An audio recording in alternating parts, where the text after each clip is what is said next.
Hi, I'm Barbara O'Brien. I'm an animal trainer and photographer, and I'd like to welcome you to the Empathetic Trainer.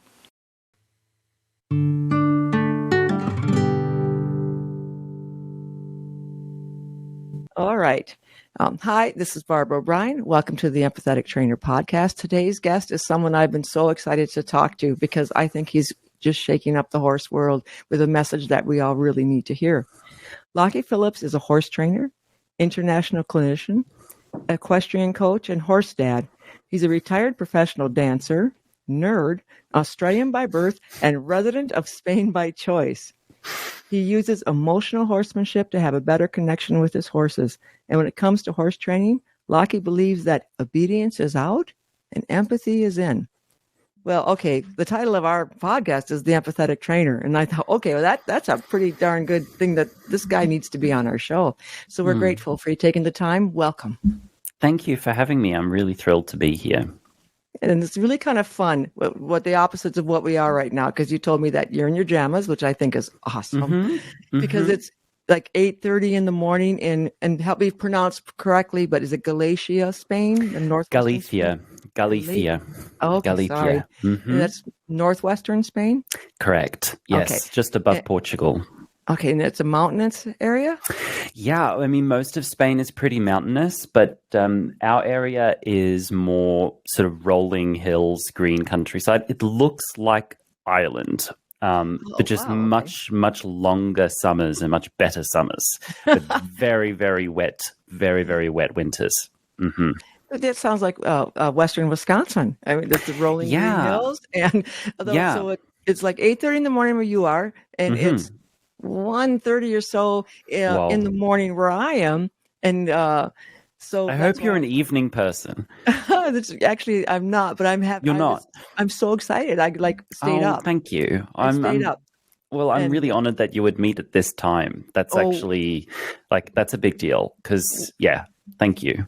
Well, you've got something that you're sharing because I've been reading this stuff on Facebook. That's why I found you, and Carrie Lake and some other people have mentioned you that I've had on our podcast, and you're all kind of this, she's wonderful. Everyone should go follow Carrie Lake too. And Mary Corning and other people have, I've talked about you. So I found you and I started reading it, and been around a while. I'm quite a bit older than you, and I keep going, wow, another deep thing. You see my comments on your post if you all those people, but I'm like, oh, again, because been around animals a long time and have to naturally be in tune with them to do my job.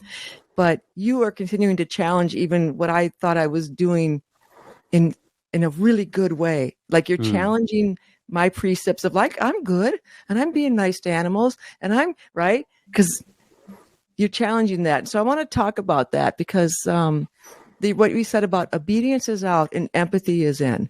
And that's a really great way of, because I was, y'all talk about this in other podcasts, but we'll talk about how years ago when I started training dogs, it was all choke chains, and hard collars, and some people even used electric shock things, and I as a child, I knew that wasn't right. I could see that and feel that. But you're like, you're being taught, this is how you train a dog. This is how you So there's been a shift in the dog world, and it's happened quicker than it has it started before. That it feels like it's just now barely starting in the horse world. And so, because show them who's boss and don't let that horse walk all over you and da-da-da-da-da-da. And and I always want to treat my horses as well as I treat everyone I love and everything I love, right? But I fail like everybody else. I have to learn more. I want to learn more. Tell me, please, about obedience is out, empathy is in. Well, the caveat there, obviously, if I was to continue that line of thought, obedience is out, empathy is in, it would say ...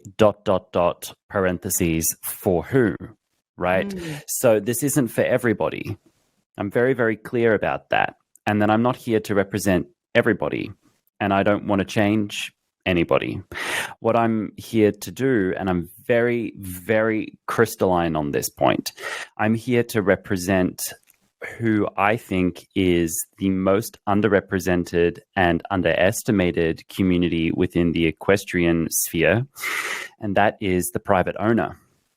I tend to work almost exclusively with private owners. Some of them compete, not many, because the message I have is obviously very difficult for people who are very much bought into the competitive industry. Not impossible, but it's more difficult for them. And I work with a lot of fellow trainers and colleagues as well. That's who I tend to work with, but they're all private owners. You've ever seen trainers talk about amateurs? It's sort of an element of the disdain to it. I think that's disrespectful to call them amateurs, because some private owners are some of the most skilled horse people I know, talented, take exquisite care of their animals, and yet they don't have a training methodology for them.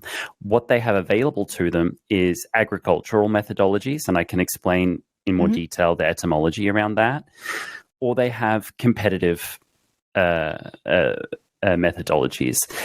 And so for a long time, private owners have been square pegs trying to fit into a round hole with these other systems of training which weren't designed for them. And some of those systems have made a few exceptions to try and adapt what they're doing for these people. But at the end of the day, it isn't for them. It hasn't felt good to try and make their horsemanship something that isn't designed for them. I am just like the people that I serve. I have horses because I absolutely am obsessed and in love with them. Period. Let's start there, continue there, and end there in everything that we do. And I think horse people go off track when they start selling that love down the river in favor of insert reason here. That's when we start getting in trouble. And so I'm very, very clear that this is who I serve. And because of that, my critics, I put that in parentheses, my critics would say, oh, you only succeed because you're able to heavily control the context around the horses. I say, yes, correct. You're right. Thank you for that compliment. We are able to heavily control the context. You're only able to succeed because you have the luxury of exacting low mileage upon the horses. I say, yes, thank you for that compliment. Yeah, it's about bloody time, right. So I think for thousands of years, human civilization has been built with the horse by our side and the dog at our feet, or the horse under our thighs. And they've gone to battle for us. They've died in battle for us. And we say that we built civilization with horses. I think horses helped us to become civilized, more civilized. And I think they're continuing to demand civility from people, because if we listen to them, it is inevitable that they lead us away from this brutal chimpanzee monkey brain fighting and conflama, chaos and drama. They lead us away from that, and they lead us into this exceptionally gentle, exceptionally elegant, exceptionally intelligent place of civility and understanding and incredible craftsmanship with them. And I think we just need to surrender to that and allow them to continue to bring us to civility. So obedience is out and empathy is in, because obedience at its core, if we really drilled down to it and removed the typical rationalizations, remove its typical disguises, even at its core, obedience is about a selfish human need to get what we want from the horse. It's extractivism. I'm going to extract from the horse what I want. There are even very, very good, ethically, morally, welfare-driven protocols of training which are still formulated around the primary concept of creating correct behavior versus incorrect behavior. Well, this is just obedience with a different hat on, regardless how nice we are to the horses in the process. If we've manipulated the horse to only be an echo chamber, where the horse is only giving us what we want to hear and receive from them at all times. It's not listening. It's not a partnership. We're just training them to give us the answers we want all the time. That doesn't mean that the horse has had a positive internal experience. And an internal experience is an emotional experience, period. So it was during COVID.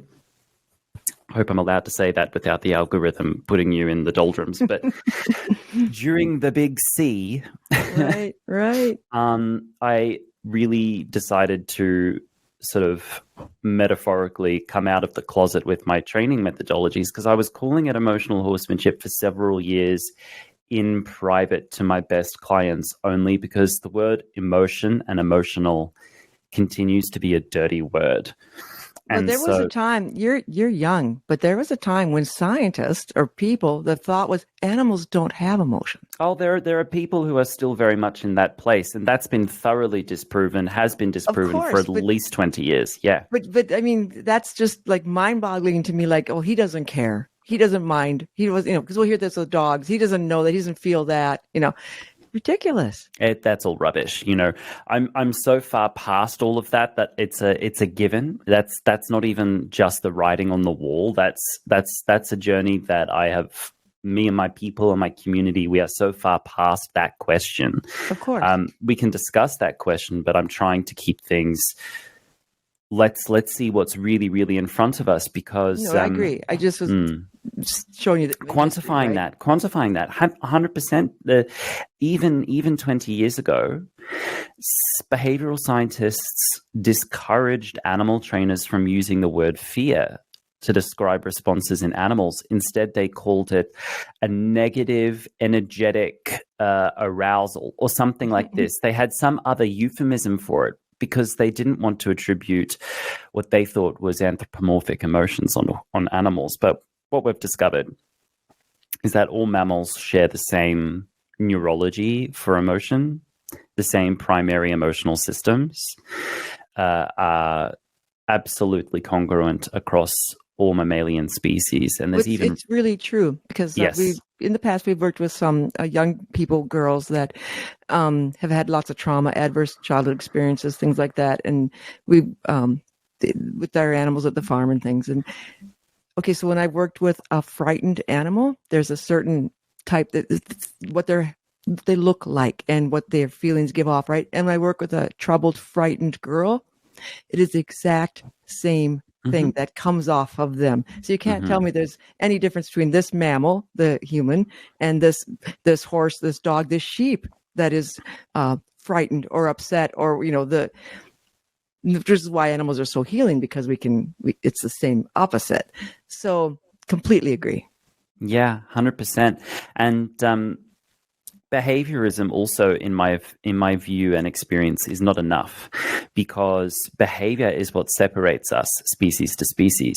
Fear behavior looks different in a horse than fear behavior in a dog. There are similarities, but this is the leaves of the tree, not the root. The root is the underlying neurology or subcortical processes that are similar across all species. And I believe that's what empathy is. It's the ability to feel the underlying internal state of others, regardless what it looks like on the surface.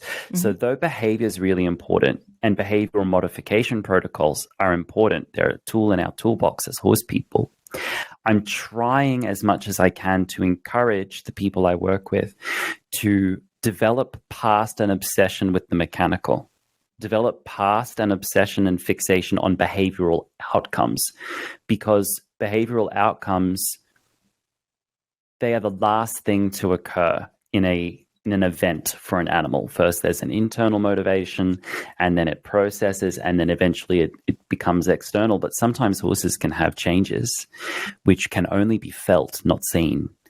And that's entirely the point. I think that's what natural horsemanship tried to make a point of 20, 30 years ago, but then it became something else. So I'm really trying to hold on to that integrity in everything I do. Exactly. I'm going to quote some of the things from that you've written, because sure, they're so profound. But one of your quotes that you've said is, one day I dream of hitting my horse because they were not light to my rein, said no horse loving child ever. I believe we may have been the perfect horse people as children. I mean, I think most horse people, not all, have memories as children with horses, which are kind of idealistic. Yes, we're maybe looking at it with rose-tinted glasses, but there's something to be said for the immediate, profound connection that children are able to obtain with horses.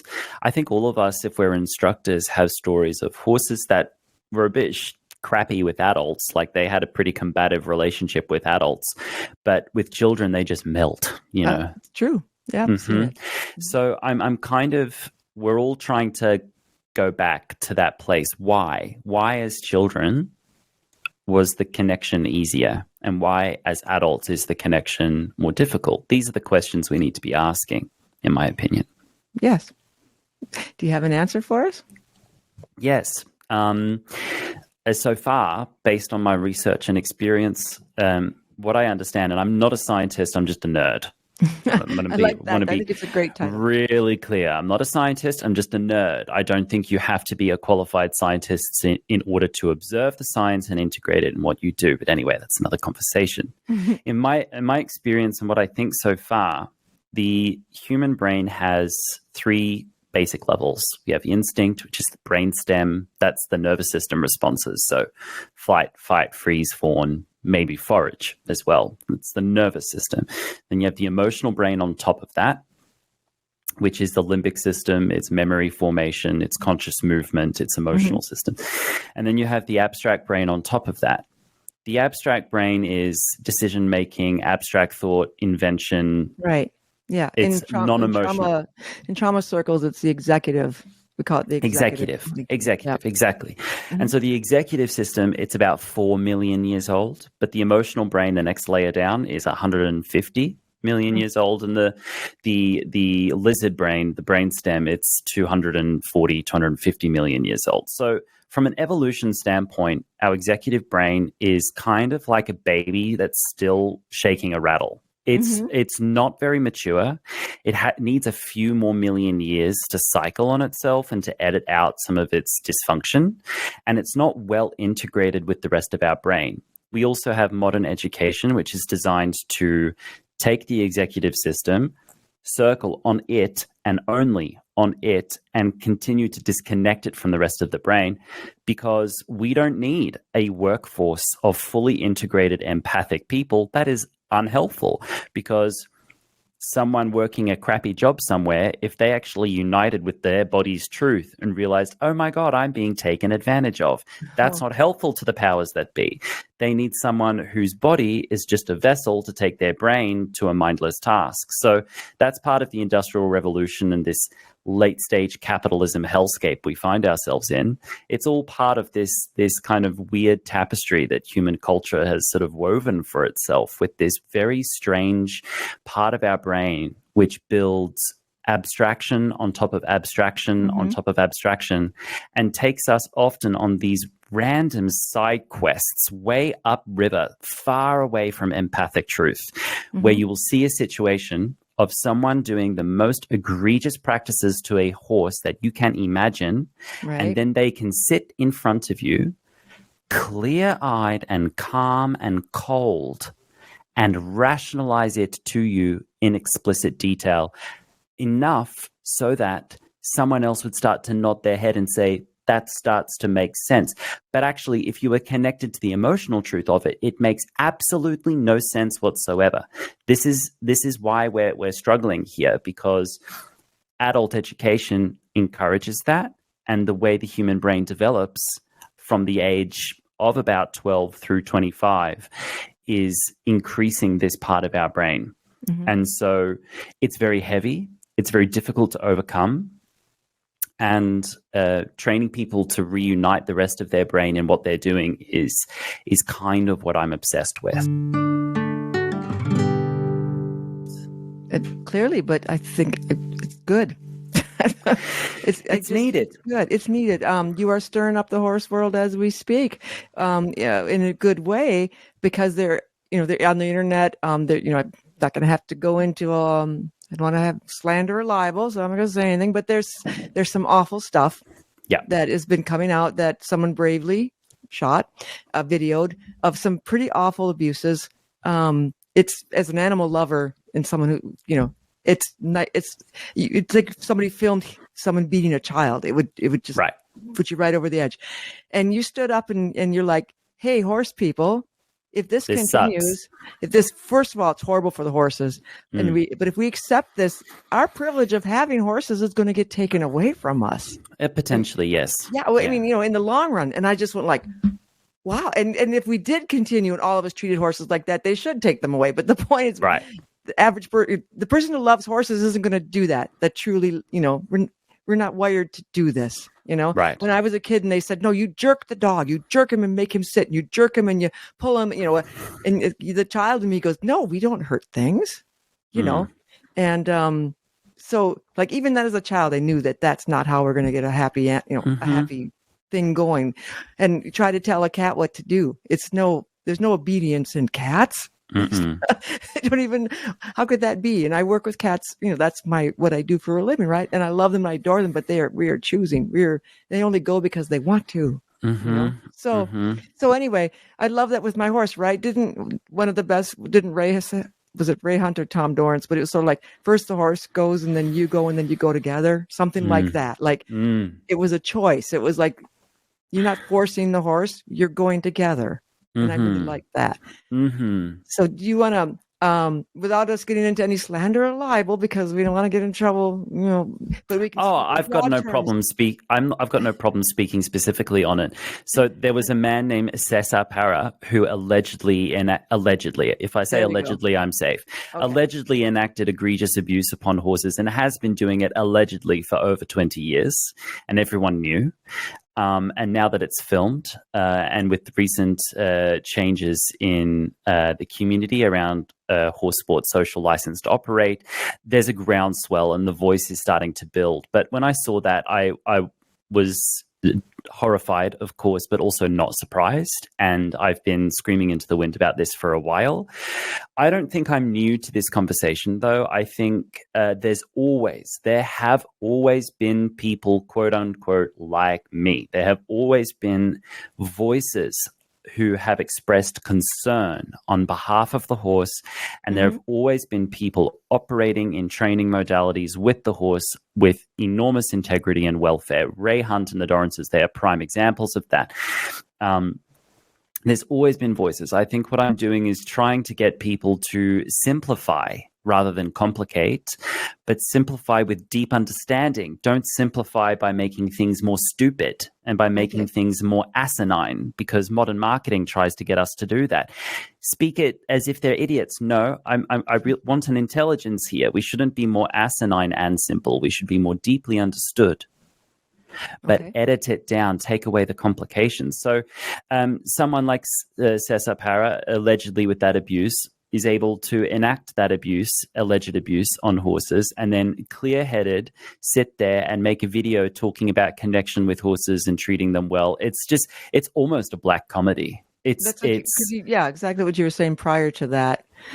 Someone could stare you right in the face and say something that isn't right. Yeah, and a few days prior to that, there was a video surfacing of a filly at a Clinton Anderson clinic who was chased in circles until she completely collapsed in front of an audience and no one did nothing. Prior to that, there was a very, very highly scored dressage test by Charlotte Fry at some world championship where classical enthusiasts looked at that and said, how did that horse score 84% or something? This is not classical collection, and yet she's scoring highly. And then prior to that, there was, it's just this revolving door ad nauseum. So it's my duty, I think, to take a public position on these things that are coming forward. I'm being dragged by mentors who are smarter than me, kicking and screaming into a leadership position. I really don't want it, but they're telling me that I've got to do it, so I am. I've decided that I used to dream of being invisible, right? I used to dream of being completely anonymous and just having my little business and my horses and minding my own business. That's really what I want to do in my heart of hearts. But that's kind of a selfish dream.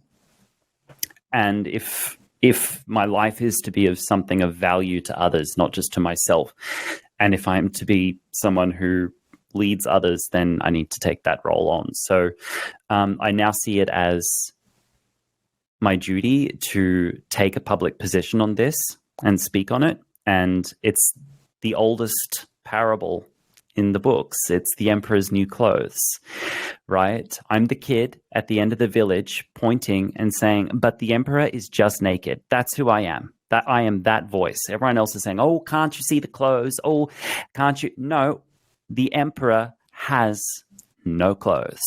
I've come into the horse industry from outside of itself. I've walked in from self-motivation, not from family, not from culture, not from any other reason other than a love for the horse. And I'm basically an alien voice. But trying to be a rational voice, but also empathic voice. And having a horse training modality that's here to serve people who don't have someone to serve them. So, yeah, it's pretty egregious what's happening to horses. It continues to be egregious. They get a pretty raw deal at almost every level. Yes, I'd have to agree. Well, I'm glad that I'm glad because I didn't know about it, and I was glad to hear about it. I don't compete. I don't do any of that. I was never part of any of that. So, but I know that because of how I feel about horses when I go places.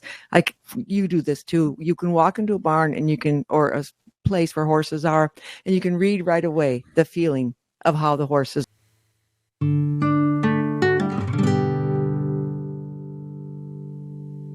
I'm not trying to change them. I don't think I'm that powerful. Truly. I have one colleague in particular that I can think of who is the right coach to speak to someone who's deeply invested in a problematic circle around horses. She has the right kind of tact, communication style, and information and personal history to reach into those environments, speak to those people in a way that doesn't offend them or trigger their ego, and is able to plant seeds which can helpfully enable them to extricate themselves and to do things better for horses. I am not that person. I'm very clear. I deal with people who have already had a moment where they've gone, hang on, wait, what? No. Then they say, okay, now what's next? That's the person that I serve better, or the people who are already, have already decried it, or someone who's got 1 foot in one world, 1 foot in the other. That's who I can speak with. But people who have got 2 feet firmly planted in a circle around horses, which I struggle to find words to describe the way the horses experience that. Well, I'm not. It's not my thing. I don't have the tact to deal with someone who is incapable of putting their ego aside for the horse. I just can't do it. It's not me. But I do have friends and colleagues that I can refer them to that I think are really, really good at that. So I'm not trying to be that for everyone. I understand the line you're talking about because as an animal actor trainer, we audition dogs. People bring their pets, and so we do auditions. And if somebody comes in and their methods of training is what we call force training in the dog world, a really harsh collar that's completely unnecessary.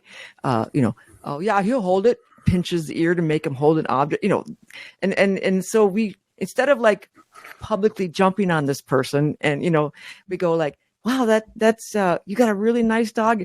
She's so sensitive and sweet. She probably doesn't need that kind of collar. Have you ever thought about, because she's so quick and wants to learn and please, that, well, this is what they told us to do. This is what they told us to do. These are sweet people, mostly. And it's because, well, this is what they told us at this school to do. We use this kind of collar, or they told us, whatever. to make him lay down, pull his legs out. That's how he's going to learn to lay down. Pull his legs. If I want you to lay down, I run up to you and pull your legs out. How are you going to learn to, like, unless I shape a behavior and, suggest and we motivate. But it's because, this is what they told me. They listen to an expert and they think that is what they're supposed to do, at least most of the time. We have to, so it's education in a nice way. Education in a nice way, but also giving people back their autonomy and their responsibility. And often people will resent being given back a sense of responsibility. It's like, okay, whoever they were, told you to do that, but what about your accountability here? What do you think about this? Oh, well, I haven't thought about this. Well, there's the problem. Start thinking about this. Like, I think that's my quote unquote career with horses started this way because I wanted to just do this as a hobby for myself. But I was getting along with horses easily compared to some of the people I was with. And I was in some good places and I was in some not so good places. And one of these not so good places, I was in it because I had no money to be anywhere else. Mm-hmm. So I was in this place and I was watching some pretty crappy stuff happen to a horse, pretty thoughtless stuff happen to a horse. And they were getting nowhere and they were headed towards a wreck. And someone said, Lockie, do something. And I had this fork in the road moment where I could either go back to sweeping the barn, which is what I was told to really do, or I could put the broom down and I could walk into that corral and I could do something. So I walked into the corral and I said, okay, everybody stop. Stop. Just stop.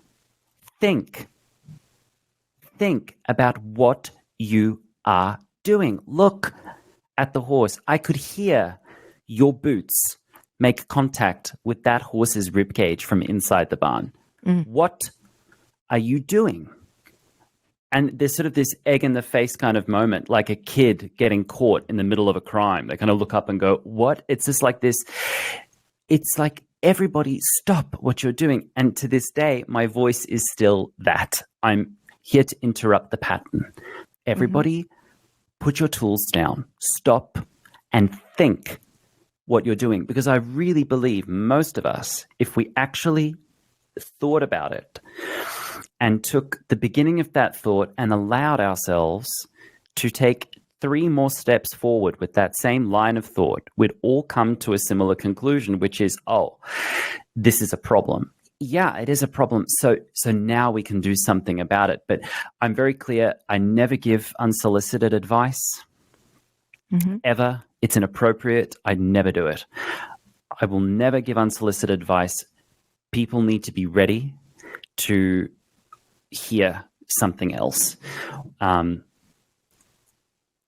It's wild. It's been too long. What's happening to horses? It's just been too long, and it's boring. It's really, really boring to see more and more horses just what's happening to them. I mean, it's job security for me because they're giving me lots of work. I've got lots of work cleaning up all these messes that are being left behind. Horses in mess. In an ideal world, my current role with emotional horsemanship wouldn't exist. In an ideal world, I'd be out of work and I'd be able to return to my primary skill set, which is as a riding instructor and horsemanship trainer, that I could just talk with people about, do this, like this, at this time, and that's it. And people go, okay, press the buttons and it's done. And it's nice and it's fine. But half the work is sort of dealing with the mess other people left behind in an animal's nervous system. True. Yeah. True. Yeah. No, I have Morgan horses. Okay. Beautiful. Lovely. And these are old style Morgans. Thank you. They're old style Morgans. So ranch working type horses, got them from Montana. Lovely. And I have, so 2 are coming 3 and 1 is coming 5. And I get people that don't know me, because people know me do not pressure me because they wouldn't allow it. But people that, you're not riding that 5-year-old, you're not riding her.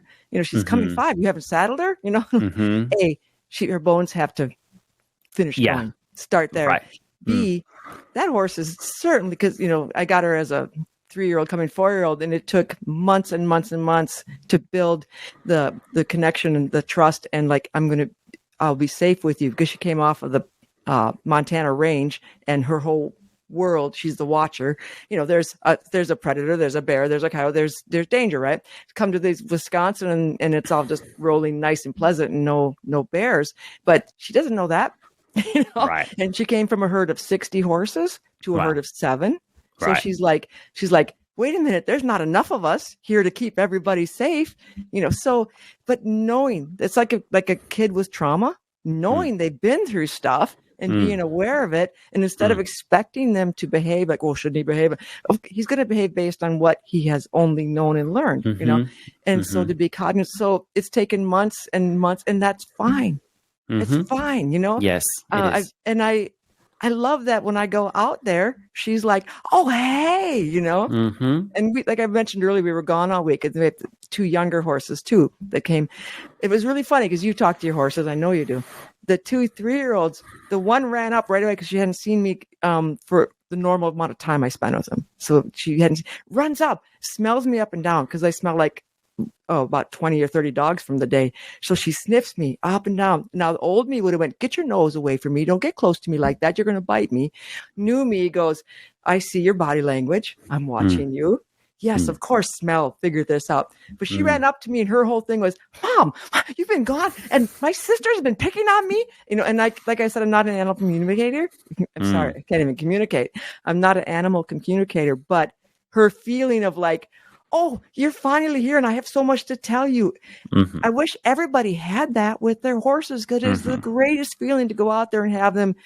Okay, she's not talking to me, but she's talking to me. Does that make sense? Yes, it does make sense. Horses are one of the universe's most gentle social creatures.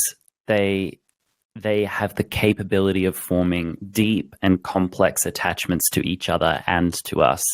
And to experience that with a horse is one of the true pleasures and nectars of existence, in my opinion. It's more intense than a connection with a human. It's more intense than a connection with a dog or a cat. It's just like something on steroids. It's just, and the folks who say, oh, don't let the horse get close to you because they'll bite you. I say, yeah, probably I believe you that horse is probably waiting for an opportunity. They're actually, from their perspective, telling their truth, but it's not the truth that can be. And I so agree with you that the connection that we have with our horses is the most important aspect of our life with them.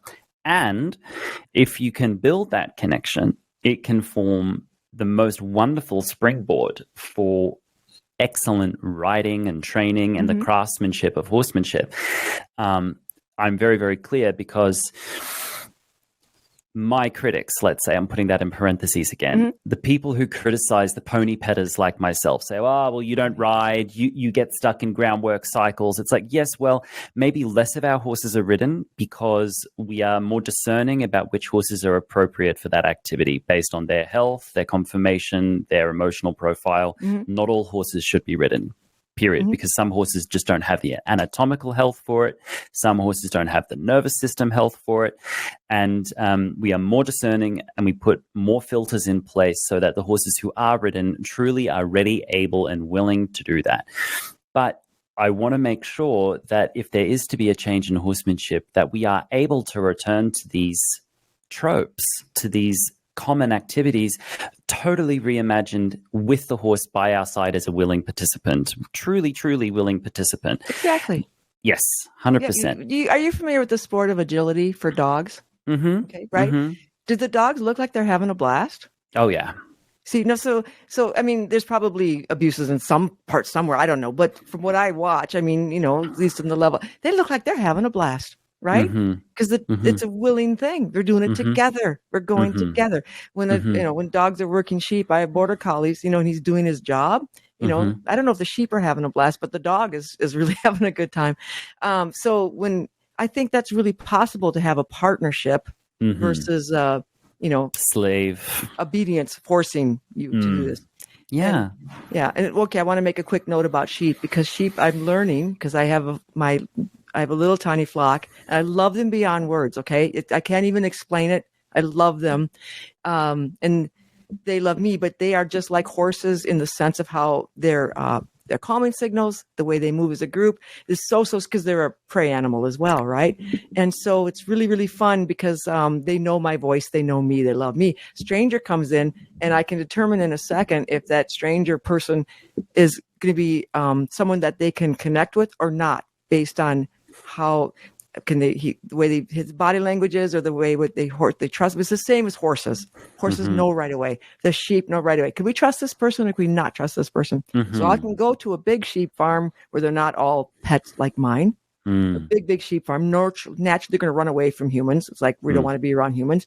But if I get into the spot where I'm quiet, now, and the whole dynamic, I've never seen them come up to someone like that. I've never seen it. So it's all possible with horses too, of course. Yes, of course it is. And I think we've all known that it's possible, because even horses in problematic systems of training, despite the system they've been living within, a lot of horses, because they're full of grace, they're full of forgiveness, they're full of understanding, a lot of horses have been able to discern that though their person is hard on them, their person is a good person, and connected with them anyway. And that's, to realize that is humbling, that a lot of horses have watched us as human beings in a late capitalism hellscape struggle, and they close the gap. It's really, really amazing. Once you start scratching the surface on this stuff, it reaches up, swallows you whole, and pulls you down deep into their world. And it's a really nice place to be. I really wish everyone could literally have a horse, or have access to a horse, because horses are our connection to the natural world. They're like a conduit, because you're exactly right. Because when we go work in a city, it's like 85 miles from here to the city, and we cross into Wisconsin, which is heaven. I just want you all to know. And we Western Wisconsin, cross in, everything, right? And the minute we get home and get out to the horses, and everything from the whole day just goes, like I was out there today telling the horse, we photographed all these dogs, and I was telling her, my husband, who are you talking to? I'm talking to Rita. Oh, of course you're talking to the horse, because she I get it. I wish everyone had that. I feel bad when people don't have that opportunity. So. And I think that's where we're going with horse ownership and horses in a human world. Like, 1910, I think it was, Henry Ford invented the internal combustion engine. And within 20 years later, the equine infrastructure in cities had essentially collapsed. So the farriers, the smithies, the feed producers, the carriage houses, the trainers, the grooms, this entire infrastructure which supported horses in their service to people inside metropolitan areas, it collapsed, and it continued to collapse. Then after the Second World War in the 50s, people were like, so what are horses to us now? They're sporting goods. Okay, all right. So then everyone sort of ran headfirst into that. And then since the 90s, but particularly in the last 15 years, people have gone, close, but no cigar. They're not just another tennis racket. They're not just the tool of the upper echelons of society to have some sort of pageantry at a polo match or something. It's no longer, a piece of meat that we race upon and gamble with. They are something else. And as horses have been pushed out of metropolitan areas, and they're further and further away from the central nucleus of human society, the people who have come to horses have had to demonstrate an increased motivation to be around them for their sake. Because they're less accessible. So if someone's living in a metropolitan area, to get access to horses because they're interested and they love them, they have to get in their car and drive. God knows how long. It's an ordeal to get there. And so what you're discovering in the last 20 years is that you have people who are less likely to have grown up with them less likely to have that natural kind of horse sense because they're just not exposed to them regularly, but they love them and are highly motivated for them. Who is taking these people by the hand and saying, I got you, I see you, let's do this together? Who's doing that for them? Because the voices that are typically serving them are saying, you got to tell them who's boss. It's like, I didn't get in my car and drive an hour after my 9 to 5 to beat a horse up. That's not why I'm here, buddy. So step up to the plate or lose those clients, because whether we like it or not, those clients, the people that a lot of professional trainers are quite rude about, calling them, amateurs or inexperienced or whatever.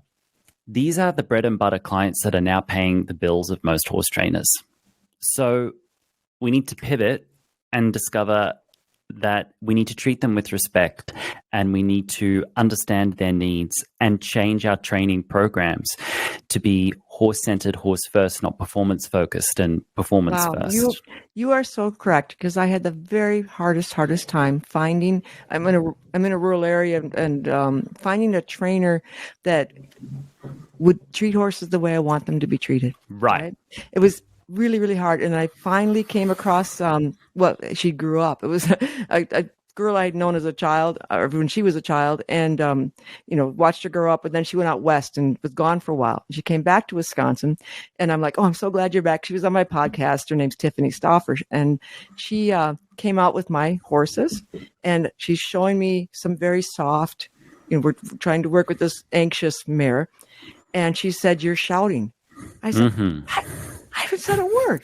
And she goes, no, look, your body. You're shouting with your hand. You're shouting. And she said, you don't need, this horse is so sensitive. You think it. She's going, whisper to this horse, right?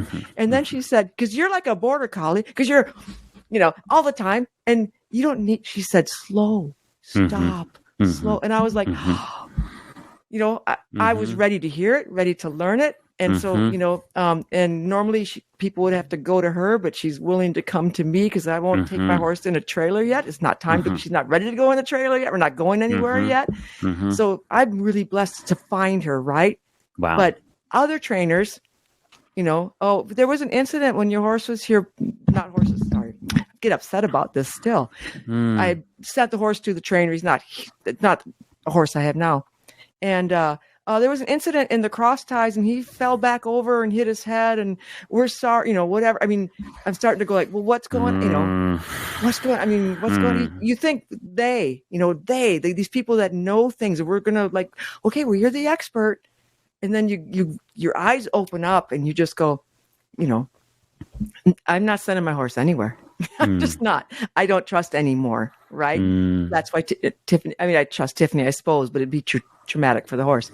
So that opportunity that you're talking about, we need more people like you. We need more people trained by people like you to help people like me who want to do the right thing. We really, really do. But it's hard to find someone who serves us. Yeah. Someone who's not a they, who goes, you need to, don't let them. Let me tell you, little lady, the horses are waiting for their opportunity to kill you at any moment. You got to show them who's it's like, okay, sit down. Thank you for sharing. Thank you for your contribution. Love you, mean it. Sit down.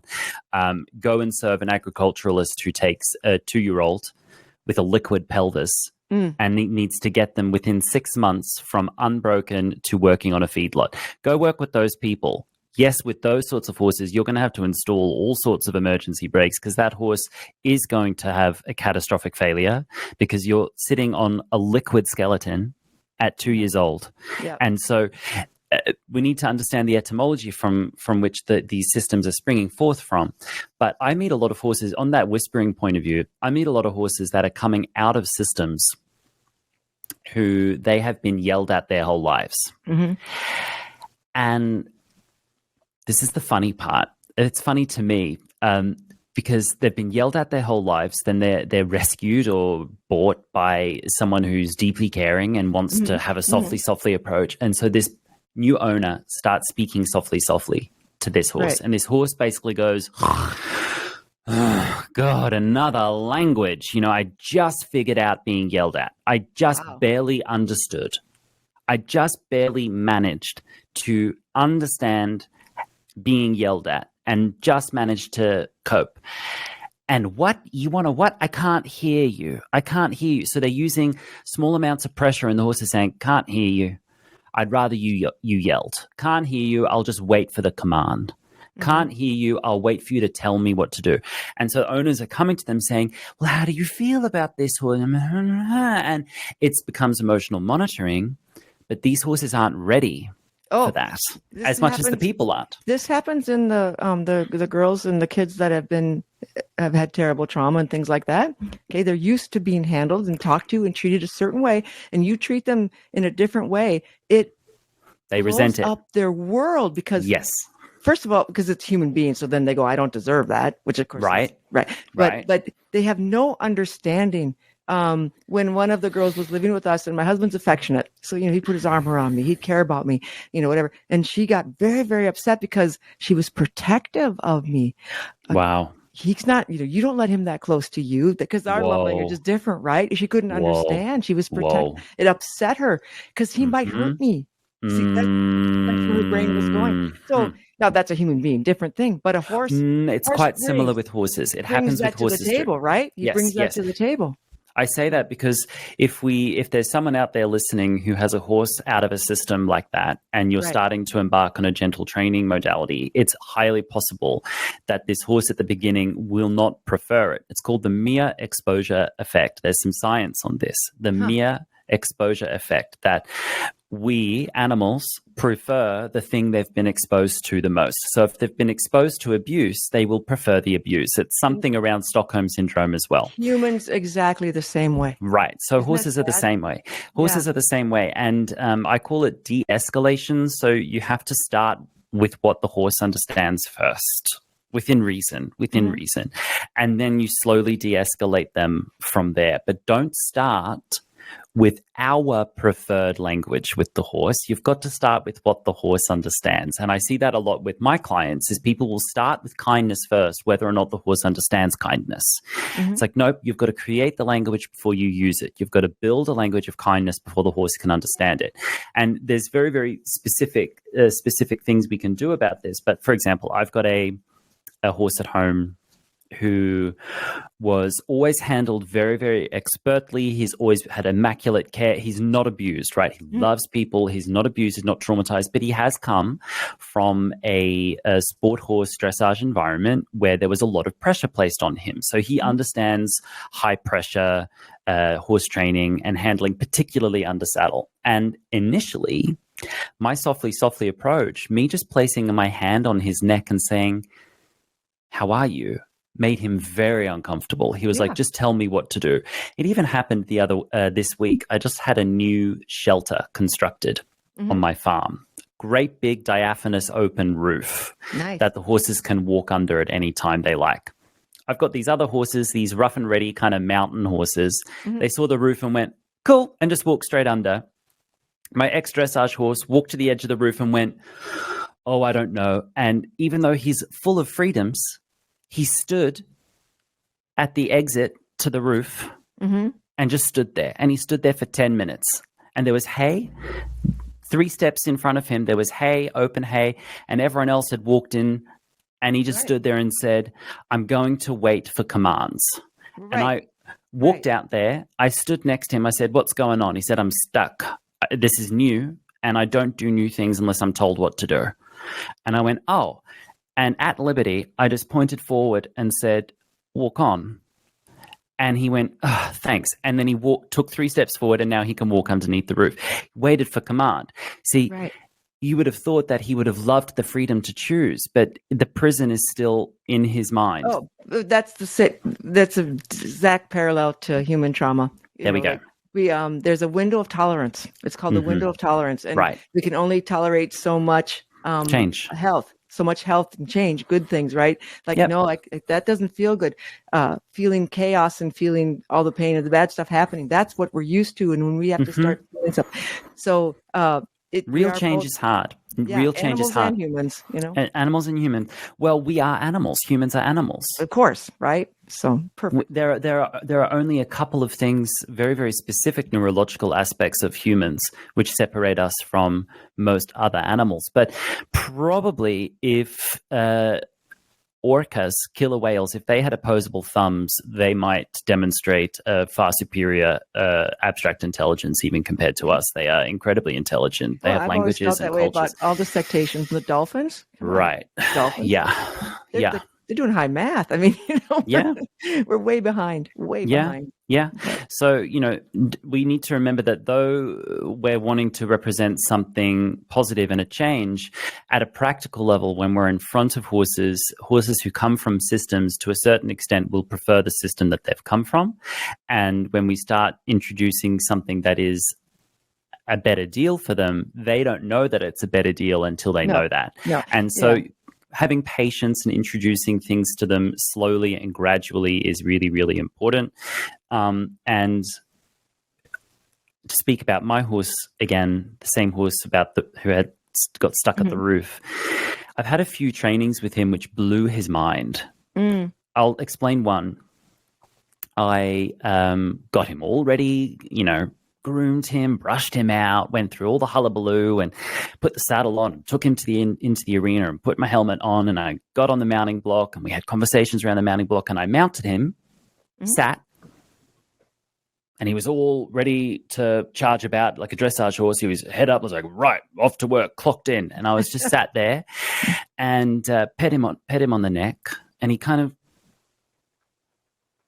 he almost looked at me and said, well, go on then. Tell me what to do. And I said, hello, and just pet him on the neck. And then within 2 minutes, he took a breath and stretched his head down and just sort of went, And I went, exactly. And I got off, took the saddle off and put him away. That was the thing. Yep. And he looked at me and went, who are you? I said, exactly. The next day, I walked out of my house and he saw me, left his hay, and in silence, walked with me at liberty to the arena. And he said, you have my attention. This is different. It's not what I expected. This is different. That's the key. Show me what's next. I have 3 old mares that were from Forever Morgan's rescue, and they had been road horses, driving horses, and from a culture that pretty much a commodity, and so everything was work, right? So when the mare first came, very shut down, like a dead eye. I'm obedient, but I'm dead. I'm dead here. So her name is Glory, and now we've had her 7-8 years, and she's 20 something.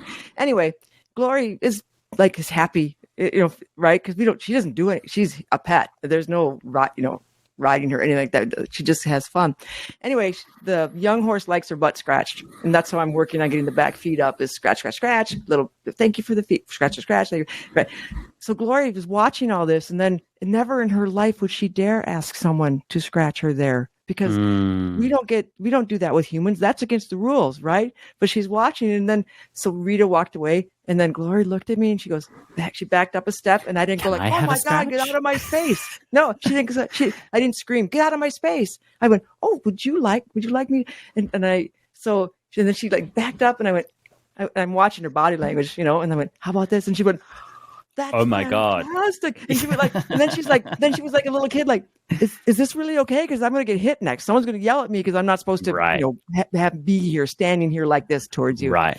And then now, of course, every day now, because she's figured out that it is allowed. Scratch my butt. Yes. Right. It is allowed. And, I swear if a horse could smile, this old horse with her droopy old lip, Walt Disney, they'd always draw that kind of broken down cart horse. That's what she looks like, because of the sway back and she has a goiter. And I mean, she's, right. She's so ugly. She's beautiful. But she has a happy, happy life now, but it was like, that was a breakthrough for her. Like a human being I can ask for something. That's what it was. I can ask for something. It was really kind of neat. Because long time, can't ask for anything.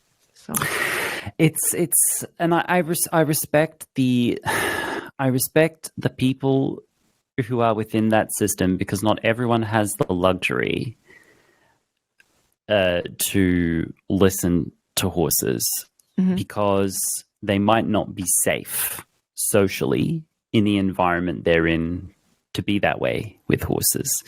They might not be safe logistically or financially to allow their horses to say, actually, no. They might not have that luxury. And I want to be really, really clear that I have a lot of humility for those environments and those people. They have and continue, and those horses, but also those people. The abusers aside, if I put the outright abuse on the shelf for a minute, there are a lot of good people who engage in compromised activities with horses because they have no other luxury at their disposal. Either they don't have the teacher, the means, the social safety, whatever it is to actually be different. I have humility for them, not for the abusers. The abusers, I can go push them into a volcano and never see them again. But the others, the good, but they can't do better people, because they are paying a bill so that we can do a different thing. They have paid that price and prepared the ground for us so that we can do something different. And I thank them for that. It's sort of they've kind of fallen on their sword in a way. And if any of them find a change, I'm delighted for them. I once did a clinic in Northeast Wyoming, in deep cowboy country at a roping. There I was. And to this day, I'm still like, I'm amazed that they invited me. It was a very small clinic because obviously there's not many people there who are interested in what I'm doing. But in this one barn, they had cultivated a small group of people who were doing things differently. And in their own way, they were doing very quiet stock work, very slow cattle work, really nice breakaway roping, and really good people. And my host, he's a farrier and a rodeo judge, and he was watching my clinic, particularly at the end of it. And right at the end of the clinic, I was talking about patience and slowness and not getting after the horses and just asking and using technique instead of force. And he was watching going, And he came up and he shook my hand. And once the clinic had finished, he shook my hand. He said, I've got to go because I've got to go judge a rodeo in Texas. So I need to go drive to Texas. He said, but I want to thank you for coming because you've got my mind wandering in places it needed to wander. Ah, that's good. And I went, that's why I'm here. That's why I'm here. And that's exactly the kind of thoughtfulness that comes out of cowboy culture and cowboy etiquette. Cowboy respect is real. It's a real thing. Oh, and I love the West. Oh, 100%. So I have a lot of respect for horses that come out of that system. And not everyone has the luxury that you and I have to allow our horses to be parts of our family. Right. Time and and the resources. No, feel pretty blessed that way for sure. Yeah. It is a privilege. This has been amazing. I mean, I didn't even get to the questions, but I feel like we've kept you a long time. Well, if you've got questions, I'm happy to answer them. If you've got any that are really important to ask, there's two more things I want to talk to you about. This question here, and then I want to ask you like what your future looks like because I'm really interested in that. And you're coming to Wisconsin in the spring, right? Yeah. So I just I want to audit and I want to come and photograph and I want to like just, I don't have a horse. I'm not bringing a horse. I'm not doing trailer training yet. That's down the road. That's not even happening yet. But I want to come and meet Michelle and that's like 6 hours or 5-6 hours. So it's not bad. Okay. But the quote here that I wanted to talk about, well, you wrote a post not too long ago on Facebook, training aids that make your body bigger. And that was one of them that I read that I just went, and I'll have you explain it. But I read it and I think I'm an okay person. I'm doing my best. Right. But I'm a girl. So that's part of it. And, I can get scared of horses if they get really big near me. Now I got little 14-hand Morgan horses. Right. But If I was dealing with a great big warm blood that's 17 hands and pulling, there's a reason for me to feel like I need to be bigger, because I'm not making my body language big enough or whatever. When I first got Rita, the one that was nervous, I worked through the fence for the longest time because she would turn and be ready to kick. And so instead of putting myself in a spot where I had to get some aid to keep her away, I just worked from a safe place. Right. But so I'm going to have you explain that, how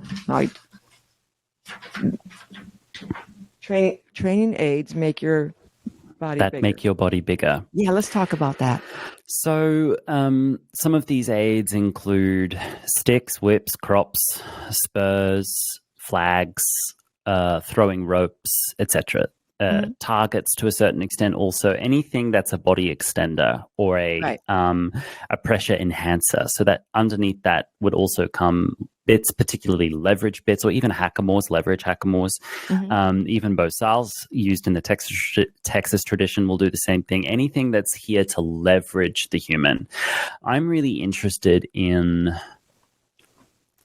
what the human body and the horse body can do together in an edited, pared down way. If we just took all of those trappings away, what's really there? It's kind of the essence of liberty work, for example. But often I don't use the word liberty because liberty training these days is often just a conditioning process where they condition, and then remove the tack. And now the horse is doing these things without tack, but they were trained to do it with tack. It's like watching a circus. Like watching a circus. And there's amazing things we can do with horses, but we know that through behavioral conditioning and using the right science and the right techniques, you can kind of train a horse to do anything. I mean, you could probably, with enough time and enough clicker training, you could probably train a horse to read the Bible to you. I mean, there's so many things you can do, but I'm not interested in that. I'm interested in something else. But it really started for me because my first horse that came into my life, in my ownership, into my life, forbade me to use anything except the most simple equipment.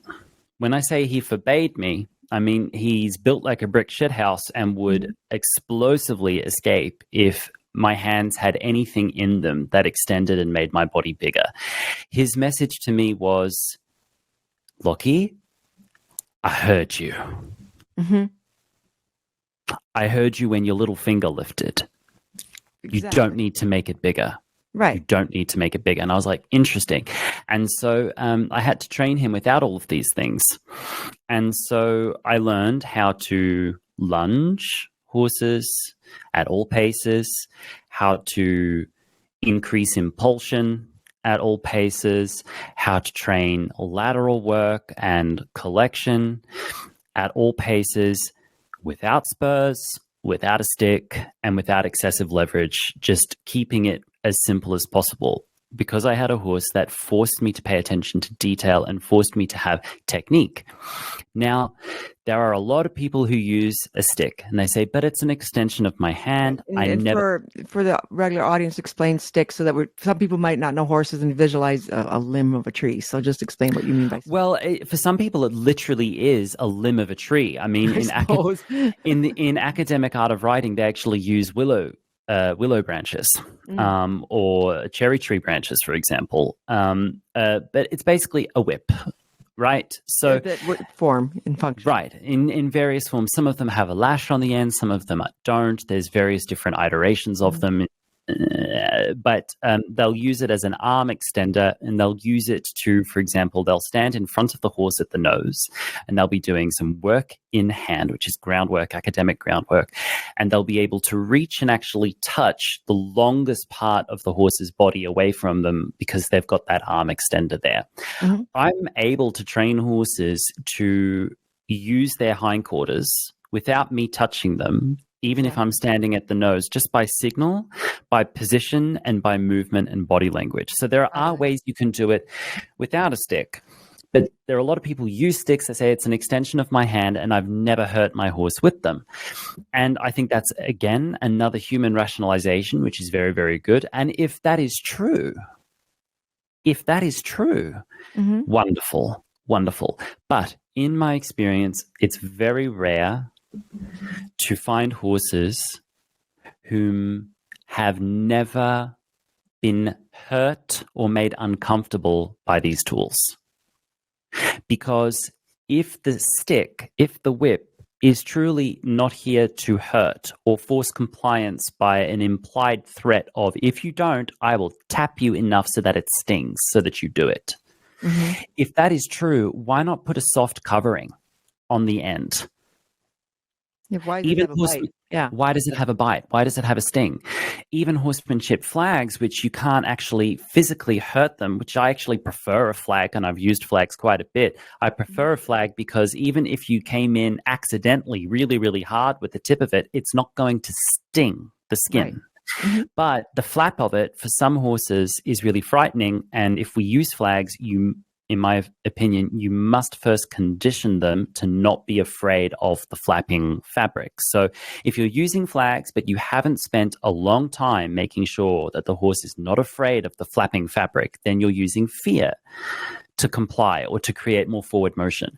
I don't know about you, Barbara, but the idea of sitting on a 600 kilogram flight animal with rocks for feet who is afraid or is feeling motivated by pain and then potentially going at speed sounds like a suicide mission to me.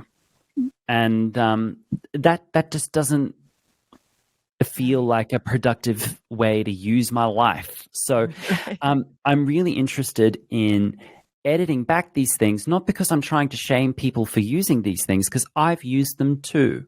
Mm-hmm. And in that Facebook post, I described an example of during my education with horses, and my education's ongoing. It will continue for the rest of my life. Yeah, right, yeah. But I remember being tasked with the rehab of a 6-year-old horse who was jumping at a Grand Prix level by the time he was 5. And he was sent to my trainers because he had become completely unmanageable and aggressive. And I was tasked with helping with his rehab. Firstly, we had to just turn him out with the horses for a year because you couldn't touch him. Mm-hmm. So he was turned out into a herd for a year, and then we brought him in. And when I was grooming him for the ride, he would, if he couldn't bite, he would be swinging his hindquarters back around to try and double barrel you, just as you're brushing him. Yeah, I know. And it was terrifying. When all the other horses are gentle and this horse is actually trying to kill you. And I'm very clear, he was trying to kill us because he had good reasons to from his previous life. Right. Get away from me. And he also ended up being diagnosed with some problems in his hind end. And so if he was jumping at a high level with that kind of pain, of course he's going to try and defend himself from going to work. 5 years old. 5 or 6. So inappropriate. Yeah. So inappropriate. Yeah. So anyway, if this horse was in my life now, I wouldn't have been riding him. But it was they asked me to do it, so I was. And so the only way I could prepare him for the ride was if I had a stick in my hand to defend myself.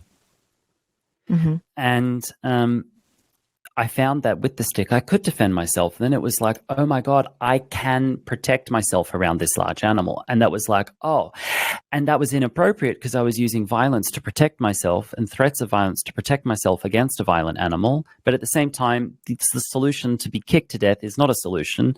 Right. My solution today would be to work in protected contact and not train that horse until it was appropriate to do so. But my solution back then was a stick. And I remember the day when I dropped the stick because I looked at him and he looked at me and he was like, I don't want to kick you. Because by that time I'd spent 6 months proving myself to him in the training. Exactly. And I transitioned him from a bridle to a neck rope, and he taught me how to jump, small jumps on a neck rope. And he taught me how to ride for rehabilitation purposes. So part of his physical therapy was very, very good biomechanics in riding. So he taught me all of that. And he's like, I don't want to kick you. And I was like, well, then why have I got this stick? He's like, exactly. And I dropped the stick. I never needed it again. But the confidence stayed in my body. And then I asked myself the question, am I bringing an internalized stick to the horses I manage? Am I bringing a feeling in my body that says, don't try it with me because I have the ability to. Wow. Am I bringing that to horses? Is that internalized? Even though I don't have a stick in my hand, is that internalized? And every time I'm at a clinic, for example, and someone hands me their horse to demonstrate, the first thing I do is take a breath and make sure that that's not in my body, because some horses, if they perceive that you've got that internalized somatic stick, they will obey you because they know that human energy. Yeah. They'll obey you. And it looks like, well, then how come he can do it with you but not with me? Because he can sense potentially your propensity for potential violence. So he's just going to... In it's law enforcement, it's called command presence. There we go. Right? There we go. Because they want you to comply. Right. So if you bring command presence to a sensitive horse or any horse... Now, there's a time and a place for command presence. So, for example, when I was transporting my horses across Spain this summer to come to our final home, I said, horses, I love you. We've been preparing for 6 months for trailer loading. The decision is made. We're getting in the trailer. Get in the trailer. Right. Get in the trailer, especially where we were loading. We were loading on the side of a highway, so there was no time for... Right, we prepared them. Do what you got to do. Got to do what you got to do. There's a time and a place for that. But yeah, this post about training aids is not to say that they're inherently evil. It's just to encourage people to take a closer look at them and to understand why they're using them. Is it there as a crutch? And if it is there as a crutch, are there ways we can help someone feel safer with horses? Are there ways that we can improve someone's technique so that they don't have that as their only option? Maybe patience is the answer. Maybe the spurs, which create high-level collection, can be achieved by just conditioning the horse for longer. Exactly. No. Right. I've these Mustangs, they're not Morgans, but they act like Mustangs because they were on the range. They've taught me so much about, because the one that because she would threaten to double barrel you. That was her protection. And that's why I said it took a long time. But now, I really can read her body language. I don't feel that at all. But today, some of the fence came down. It's just a web electric fence, safe fence. Anyway, I'd been gone and I'm cleaning up. I'm carrying this kind of white fence stuff. I'm going to take it away. And they all got excited. So I let them explore it and smell it because they thought it was fascinating. But I remember telling myself, because they're kind of, the three young ones are like dancing and kind of getting like, are they going to know where I am? Right. And old me would have been like, really threatened by their happiness because really they were just playful. But I went literally out loud to myself, energy, I'm walking with energy. See me, I'm here with energy. And they went like, oh, you're okay. We're all having fun, but we know you're there. We are paying attention. But I didn't go hey, rah, like all that.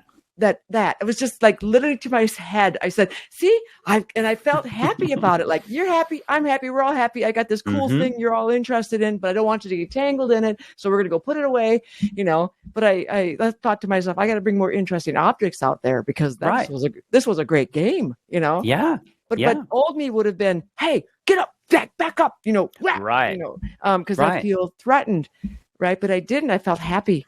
It's a whole change, change of thinking. So command presence from joy and play rather than command presence through anger and rage. Right. Or fear, which they're so connected.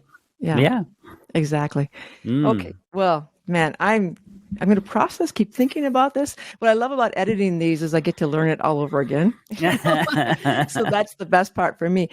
So the last things I want to ask you about is where can people learn more about you?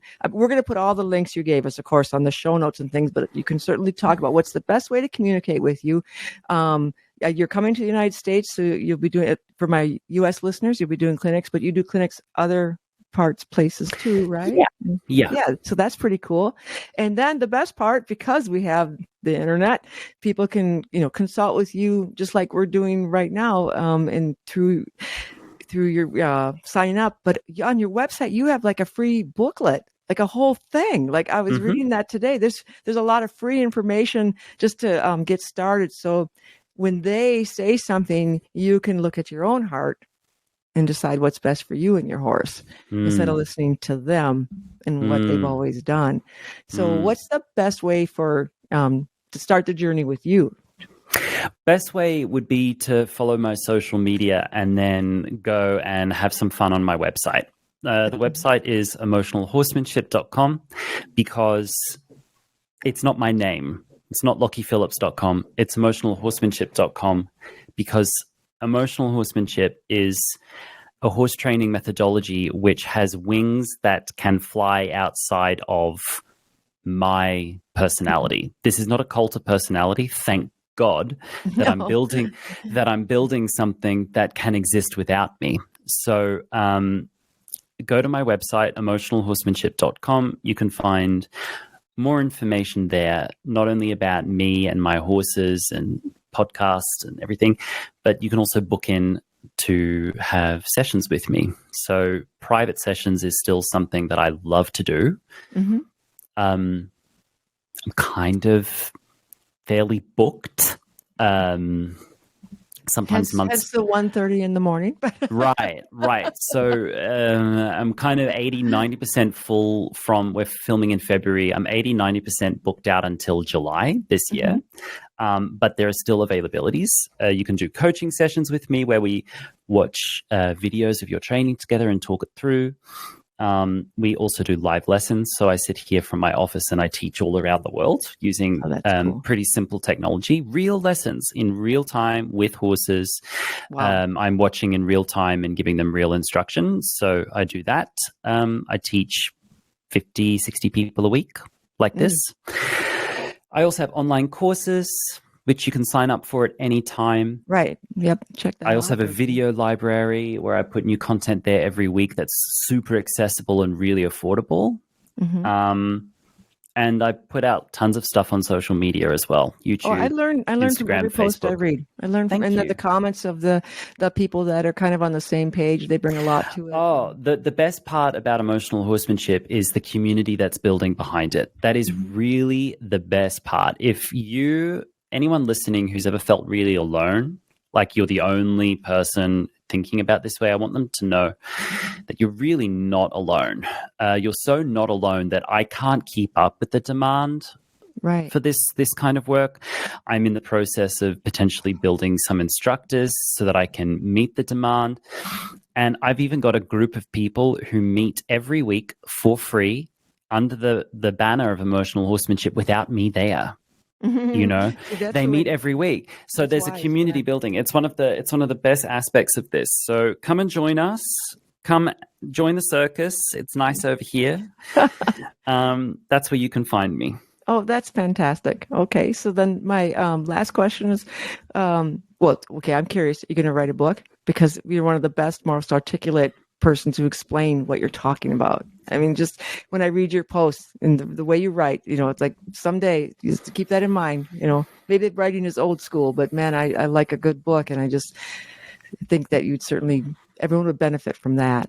And then the other question, what's the future? Where do you want to be? What's next? Thank you. So I have a 19th century soul. So writing is something I really enjoy. I've always enjoyed it. So I just don't have time to sit down and do a book right now. Doesn't sound like it. No, it sounds like you're probably wonderfully busy. I don't have time because I'm too busy lifting myself and my family out of 20 years of a poverty cycle. So I'm too busy doing that. But there will be a book in the future. Probably the first book will be gathering the social media posts that I've put together. Yeah, there you go. And then editing them, conjoining them, connecting them, and forming a seamless. So you have been writing a book. Right.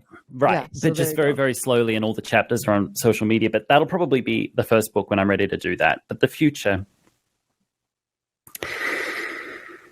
well, no one knows. But I'm very optimistic and excited about the future because I have the energy and the motivation. I have the horses and the support and the community to take this and really start to fly with it. What's happened so far is essentially just chapter 1. I have some mentors business mentors, because I don't know anything about running a business, but they do, who are helping me put together a few things which are going to really change the game. That's great. So the future is very bright. We can expect a lot more community, a lot more growth, and they're really encouraging me. These mentors of mine are really encouraging me to step into a leadership role here, which I'm very reticent to do. But I think that reticence qualifies me to handle that potential leadership role responsibly. That it goes hand in. Yeah, I'd have to agree. I heard your voice. I know that other people heard you on social media, and we're finding you speaking for the horses. You are a unique voice, and I've talked to some really amazing people. I've been able to have some, and they're all on the same page with us. But you are a unique voice, and part of it also that's unique is you're a younger person. In this, and so you understand how to communicate to a whole generation differently, which is great, because that's who is that brave person who took that video? We know it was a young person. We know it was some brave young person who, if that got out or whatever, they would, in that world, they wouldn't have a job, they get in trouble, right? But they cared about the horse. Right. So good on them. Good on you. Thank you. Well Thank done. you. Thank you. Well, thank you for having me here today. I really appreciate it. Thanks, Lockie. Appreciate it. I think